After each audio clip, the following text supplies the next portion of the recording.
जो लोग पिटे हैं, पहले पुलिस से और फिर बाद में सरकार के द्वारा भेजे गए गुंडों से, उनका क्रांतिकारी इस्तकबाल करते हैं। और जिनके ऊपर एफआईआर हुआ है वो अगर जेल चले जाते हैं तो उनको बस इतना बताना चाहते हैं कि जेएनयू की ग्लोरियस हिस्ट्री में स्टूडेंट एक्टिविस्ट का जेल जाना एक बेहतरीन इतिहास है। 21वीं सदी में इतिहास बनाने का आपको मौका मिला है। और इस संबंध में एक बात मैं आपको बता दूं कि क्या मजेदार है ये यूनिवर्सिटी कि जब हम पकड़े गए थे और जेल गए थे तो जो कमिश्नर था जेल का, तिहाड़ जेल का, वो जेएनयू का पढ़ा हुआ था और तिहाड़ जेल में ही 12 दिन बंद था। ये बात मैं यहां क्यों बोल रहा हूं? ये बात मैं यहां इसलिए बोल रहा हूं कि बार बार घूम करके हर 4, 5, 6 महीने में न्यूज साइकिल में जेएनयू चलना शुरू हो जाता है। एक तो खुशी होती है, बार बार यूनिवर्सिटी की लड़ाई टेलीविजन पे जगह पा रही है।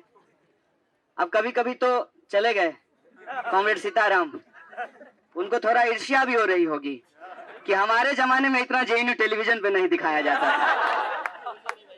टेलीविजन ही नहीं था, मोबाइल भी नहीं था, ड्रोन भी नहीं था। तो अब कई बार हम लोगों को भी लगता है कि देश में इतना सारा मुद्दा है कि घूम घूम करके जेएनयू क्यों आता है। तब फिर जब रिकॉल करके देखते हैं तो पता चलता है कि देश का ऐसा कौन सा मुद्दा है जिसमें जेएनयू नहीं होता है। आप देख लीजिए, कोई सवाल उठा करके देख लीजिए, देश की कोई घटना उठा करके देख लीजिए, चाहे उसका कोई मीडिया कवरेज नहीं हो, चाहे कोई उसकी बात नहीं कर रहा हो, पूरे देश में अगर एक इंस्टीट्यूट है जो उस घटना की भी बात करता है वो जेएनयू है। इसीलिए हमको जेएनयू पे गर्व है। अब सरकार को लगता है कि सारी फसाद का जड़ यही है, ना रहेगी बांस ना बजेगी बांसुरी। लेकिन सरकार जाने अनजाने एक बहुत बड़ी गलती कर रही है। ऐसा दुश्मन चुन ली है जो इत्तेफाक से दिमागदार है, पढ़ता लिखता है, और इतनी भरी बेरोजगारी में भी, कितनी बड़ी बेरोजगारी है, आए दिन खबर आते रहती है, अरे जानते हो उसका बीएचयू में हो गया, उसका बिहार में हो गया। ऐसी स्थिति में भी कि जब जेएनयू के स्टूडेंट एडहॉक का इंटरव्यू देने के लिए जाते हैं, एडहॉक का, परमानेंट का नहीं, तो पूछते हैं कहां से आए हैं, कहता है जेएनयू से। अच्छा बताइए कन्हैया कुमार का सपोर्ट करते हैं कि नहीं करते? तब इंटरव्यू शुरू करते हैं। बताइए इन पे दया नहीं आनी चाहिए कि पॉलिटिकल साइंस का एडहॉक का टीचर का इंटरव्यू देने गए हैं तो फूको के बारे में पूछो, कन्हैया के बारे में क्यों पूछ रहे हैं? क्योंकि ये पैरामीटर बन गया है देश में, ये पैमाना बन गया है कि अगर आप जेएनयू के साथ हैं तब आप पक्का वामपंथी होंगे। नहीं, ऐसा बिल्कुल भी नहीं है। और यहां खड़ा होकर के ये बात मैं कहना चाहता हूं, ठीक है मैं एक वामपंथी पार्टी से हूं, लेकिन पार्टी का प्रचार थोड़ी करने आए हैं, ऐसा बिल्कुल भी नहीं है। मैं आपको याद दिलाना चाहता हूं कि जब अब की बारी अटल बिहारी की सरकार बनी थी तो उस वक्त राम शरण शर्मा की किताब की होली जलाई गई थी। तब भी क्या कहा गया कि वामपंथी इतिहासकार का किताब जलाया जा रहा है। नहीं, देश का इतिहास जलाया जा रहा था। आज भी जो लोग ये कह रहे हैं कि ये लेफ्ट वर्सेस राइट है, ये पूरी लड़ाई को गुमराह कर रहे हैं।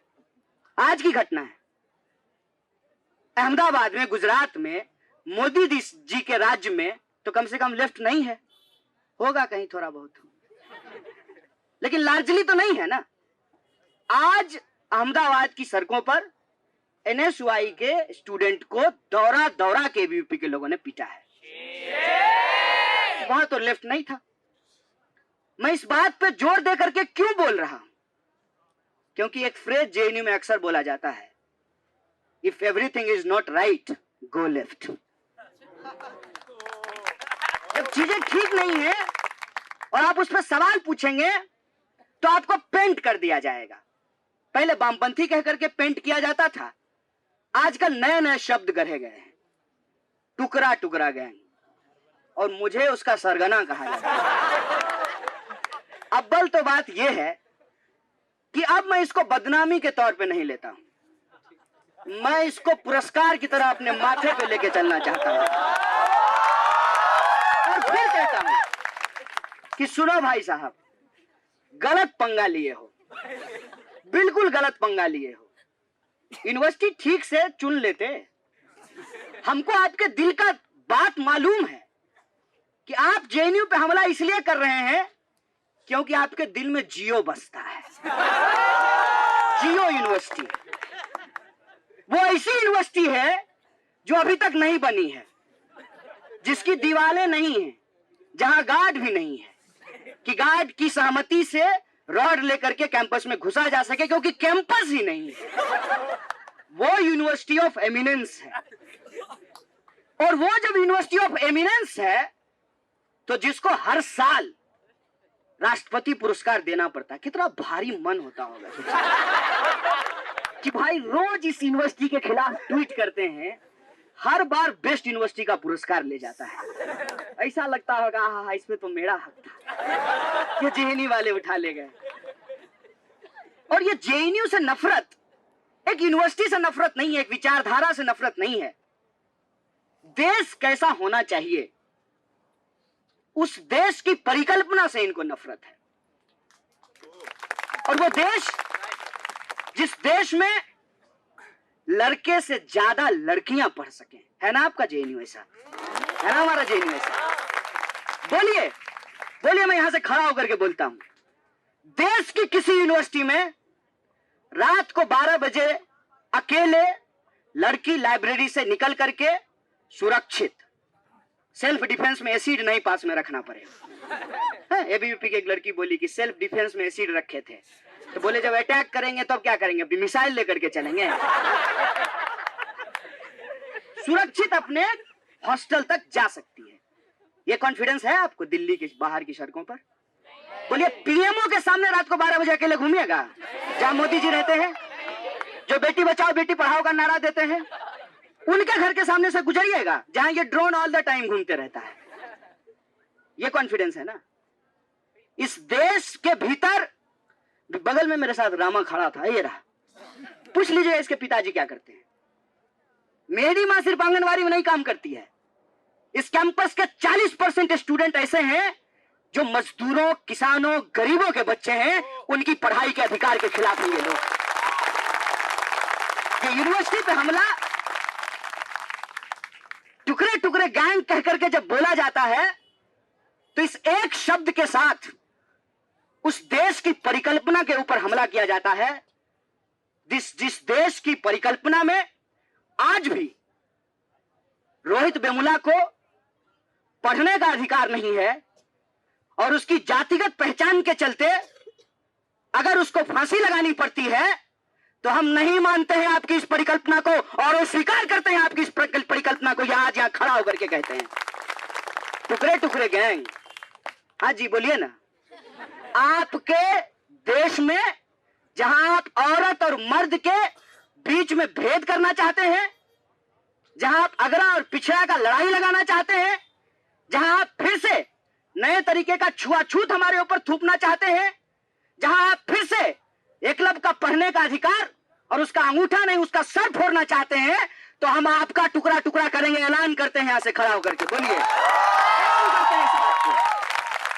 हम ऑन करते हैं इस बात को। नहीं चाहिए आपसे, आपसे सर्टिफिकेट चाहिए ही नहीं, बिल्कुल भी नहीं चाहिए। और है हिम्मत तो आइए, सब कुछ आपका है, आपकी पुलिस है, आपका सिस्टम कहां काम नहीं करता है। अरे हम तो एआई के जमाने में रहते हैं साहब, जूता जूता बतियाइएगा फेसबुक पे जूता का प्रचार आना शुरू हो जाता है। बताइए, हमारी यूनिवर्सिटी में जो आप बार बार ये कहते हैं 3000 कंडोम पाया गया, तो यहाँ पे जो है हिंदुओं का मजाक बनाया जाता है, तो यहाँ पे आर्मी के खिलाफ बोला जाता है। अल्टीमेटली आप कहना क्या चाहते हैं? एक बात बता दीजिए कि आपको दिक्कत किससे है? हमारी दाढ़ी से, हमारे सॉल से, हमारे झोले से, हमारे चप्पल से, दिक्कत किस बात से है? दिक्कत आपको हमारे होने से है। ये बता दीजिए साहब, ये बता दीजिए कि जैसे ठाकुर अपने घर के बाहर किसी दलित को यह अलाउ नहीं करता था कि तुम जूता पहन करके जाओगे, तो हाथ में जूता लेकर के चलो। तुम जेएनयू में पढ़ते हो, जनता के टैक्स के पैसे से पढ़ते हो, तो पढ़ने तो नहीं देंगे। जिस टैक्स के पैसे से पढ़ते हो उस जनता को भी तुम्हारे खिलाफ खड़ा कर देंगे। चिंता की यह बात नहीं है कि ये यूनिवर्सिटी में घुस आए हैं, उससे ज्यादा खतरनाक यह है कि आप देखिए कि अपने स्कूल के व्हाट्सएप ग्रुप में आपको अपने ही दोस्तों से लड़ना पड़ता है, जिसके साथ आपने 15 साल अपनी जिंदगी की बिताई है, जिसके साथ आपने क्रिकेट खेला है, जिसके साथ आप फुटबॉल खेले हैं, जिसके साथ आप शॉपिंग करने के लिए जाते हैं। आपका ही पड़ोसी जो कल तक आपका पीठ थपथपा रहा था कि वाह बेटा जेएनयू में टॉप करके आए हो, अचानक से वो संदेह भरी नजरों से हमको देख रहे हैं। क्यों? क्योंकि एक बहस खड़ा किया गया है देश में। हर 3-4 महीने में बहस उठ खड़ा होता है। कल फिर बोले हैं मोटा भाई, टुकड़ा टुकड़ा गैंग। एक बात याद रखिएगा, जब कोई भी ऐसा बकवास करे ना, उसको पलट करके एक बात कहिएगा, सुनो दोस्त, तुम्हारे हाथ में रॉड थमा दिया है ना, अब बेटा को, जय शाह को इंडियन क्रिकेट टीम का बैट दे दिया है बीसीसीआई से खेलने के लिए। कोई क्वेश्चन किया मेरिट को? क्यों कोई क्वेश्चन मेरिट को कि जय शाह का क्या मेरिट है? क्यों उसको बीसीसीआई का सेक्रेटरी बना दिया गया है? कोई इसको क्वेश्चन कर रहा है? जेएनयू में टैक्स का पैसा बर्बाद हो रहा है इनके हिसाब से, और ये तो बड़ा आबाद हो रहा है। अपने ही जैसा हूबहू फोटोकॉपी को बीसीसीआई का सेक्रेटरी बना दिए हैं। नहीं, मैं बॉडी शेमिंग नहीं कर रहा हूं। ये क्या है? कोई इसको क्वेश्चन कर रहा है? देश के भीतर आज शिक्षा की जो हालत है, कोई इसको क्वेश्चन कर रहा है? फंडिंग की जो हालत है, कोई इसको क्वेश्चन कर रहा है? कितने चीजों का जवाब देते रहिएगा। जब फरवरी की घटना हुई तो जो हमको नहीं भी बेचारा जानता है, हो सकता है कि हमको वोट नहीं दिया हो, उसको भी अपने चाचा मामू के पास हमको डिफेंड करना पड़ रहा था। क्यों? नहीं, आपकी यूनिवर्सिटी में देश विरोधी नारे लगे। अरे क्या हुआ नारे का? क्या हुआ उन नारों का? 4 साल हो गया है, जब दिल्ली का चुनाव आया है तो फिर से नारा याद आया है। अब देख लीजिए, माने आप अपने काम पे वोट नहीं मांग सकते हैं, तो आप जेएनयू के बदनामी के नाम पे वोट मांगना चाहते हैं। आपके पास मुख्यमंत्री का चेहरा नहीं है, तो आप जेएनयू एसयू के प्रेसिडेंट का नकाब पोस्ट चेहरा फोटोशॉप करके घुमा रहे हैं, ताकि आप दिल्ली की जनता को यह बता सकें कि आपका पीस जो है वो जेएनयू और जामिया जैसी यूनिवर्सिटी छीन ली है। हे दिल्ली के महान मतदाताओं, मैं आपको बता दूं कि आपका फेफड़ा दिल्ली में जेएनयू की वजह से नहीं खराब हो रहा है। अगर आपको कोई ये कहता है कि जेएनयू के स्टूडेंट सिगरेट पीते हैं, तो सिगरेट पीने से उनका फेफड़ा खराब होता है, दिल्ली की हवा खराब नहीं होती है। देखिए आपके पास मुद्दा क्या है, क्या मुद्दा दिया है आपको? वो कोई काम नहीं है। जेएनयू के नाम पे चुनाव लड़ना चाहते हैं, अरे लड़िए, ठीक बात है, लेकिन हमारी उन लड़ाइयों का क्या?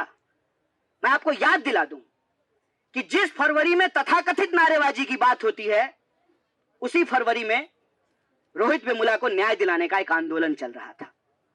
उससे पहले पूरे देश के विद्यार्थी जो नॉन नेट फेलोशिप बंद कर दिया गया, उसके खिलाफ ऑक्यूपाई यूजीसी का आंदोलन चला रहे थे। उससे पहले मद्रास आईआईटी में अंबेडकर पेरियार स्टडी सर्किल को बैन कर दिया गया था, उसके खिलाफ आंदोलन कर रहे थे। उससे पहले एफटीआईआई में गजेंद्र चौहान को अध्यक्ष बना दिया गया था, उसके खिलाफ स्टूडेंट प्रोटेस्ट कर रहे थे।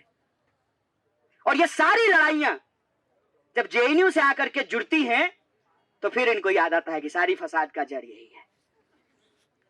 इसीलिए आप देखिए कि जितने सारे साल आपने बिताए हैं, हर साल आपके जीवन से जुड़ा हुआ एक प्रमुख सवाल को लेकर के आप आंदोलनरत थे। छोड़ दीजिए वो नारेबाजी वाली बात। उसके बाद जेएनयू में कौन सा आंदोलन चला? नजीब को वापस लाने का आंदोलन। नजीब आए क्या? पता चला क्या यही सीबीआई है ना, आए हैं फॉरेंसिक वाले घूमने के लिए। इनको तो देख के हंसी आती है। बताओ यार, पढ़ लिख करके नौकरी किए हो, हैं? एक मूर्ख आदमी तुमको ऑर्डर दे रहा है और तुम्हारी इतनी भी हिम्मत नहीं है,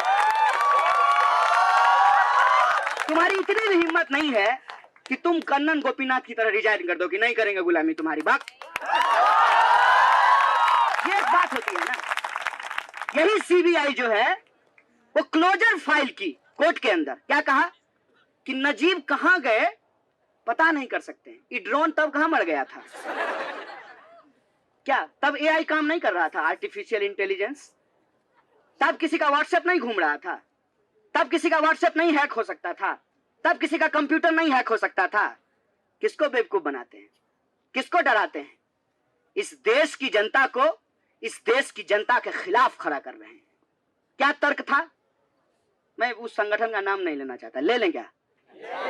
हाँ, गोल्डन मॉड थोड़ी है कि नाम लेने उसका ताकत बढ़ जाएगा। एबीवीपी का लोग क्या बोला था कि कलेवा देख करके झगड़ा हो गया। तुम पूरा माथा में कलेवा लपेट लो, तुमको कोई मना कर रहा है? बोलिए, जेएनयू में कभी भी किसी को उसका जो प्रैक्टिस है उस प्रैक्टिस से उसको करने के लिए रोका गया हो? अरे हम लोगों को दाढ़ी बढ़ाने से नहीं रोकता है तो तुमको कलेवा लगाने से कौन रोकेगा? पूरे बहस को कहां शिफ्ट कर दिया? कलेवा लगाने पे। और आज वो मां आज भी उसको ढूंढ रही है कि मेरा बच्चा कहां है। नहीं मालूम है कि क्या हो उसके साथ। फिर ये तर्क दे करके कि जेएनयू के टीचर अपने भीतर कई स्टूडेंट को लेकर के पॉलिटिकल गैंग बनाते हैं, इसलिए एक टीचर के भीतर 3 से ज्यादा स्टूडेंट नहीं होना चाहिए। यही तर्क था ना जी। सीट कट किया गया, सीट कट कर दिया गया। 84% सीट जो है उस पर रीएडमिशन ही नहीं हुआ। तो उनको क्या लगा था, हमारे टाइप के लोगों को जेएनयू से बाहर कर देंगे तो कोई और नहीं होगा। लीजिए, सर फुड़वा के बैठी हुई है, क्या कीजिएगा बोलिए? इस मूर्खता का कोई जवाब है? इनको लगता है कि फीस बढ़ा देंगे तो 40% लोग यूनिवर्सिटी छोड़ करके चले जाएंगे। उसके बाद आज जो है आपका भजन करेंगे कि आपके खिलाफ रोड पे निकल करके इनकलाब मुर्दाबाद करेंगे।